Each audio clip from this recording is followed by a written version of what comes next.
Delapan pemborosan ini sering terjadi di dalam perusahaan kita.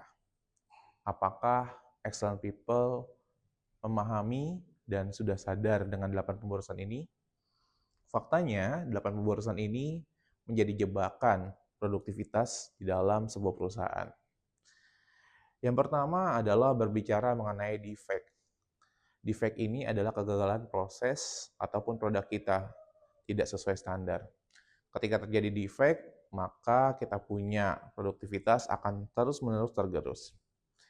Yang berikutnya adalah overproduction. Paradigma lama harus dirubah, bukan hanya meningkatkan produktivitas, tapi sesuai dengan kebutuhan konsumen kita. Ketika kita melakukan overproduction, maka produktivitas kita berlebih, tapi hati-hati dengan adanya inventory yang berlebihan.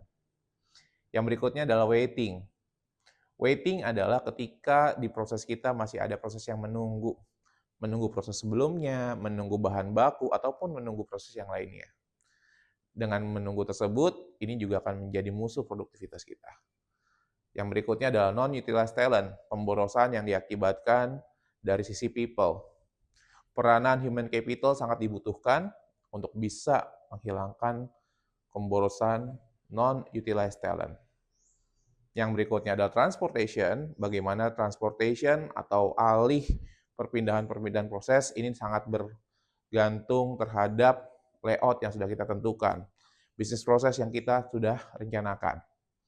Dan berikutnya adalah inventory, sebuah pemborosan yang diakibatkan dengan stok berlebih di gudang kita, atau membuat gudang-gudang kecil di setiap proses kita.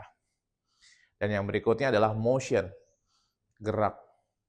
Bayangkan, gerak yang salah dapat mengakibatkan produktivitas kita akan terus-menerus tergerus.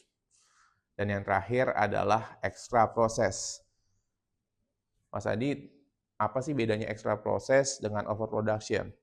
Kalau overproduction adalah bagaimana kita memproduksi berlebih, kalau extra proses adalah bagaimana di dalam proses kita banyak sekali rangkaian yang dilakukan. Contoh sederhananya adalah ketika kita butuh approval di dalam bisnis proses kita. Apakah approval kita saat ini sudah berlapis-lapis? Atau approval-nya tidak perlu berlapis, hanya untuk beberapa orang yang sudah ditentukan, tapi lebih cepat untuk bisa dieksekusi. Itu adalah contoh bagaimana ekstra proses yang sangat panjang dapat menghambat produktivitas kita. Pertanyaannya adalah bagaimana dengan excellent people? Di proses mana atau di pemborosan yang mana yang paling sering terjadi dalam perusahaan kita?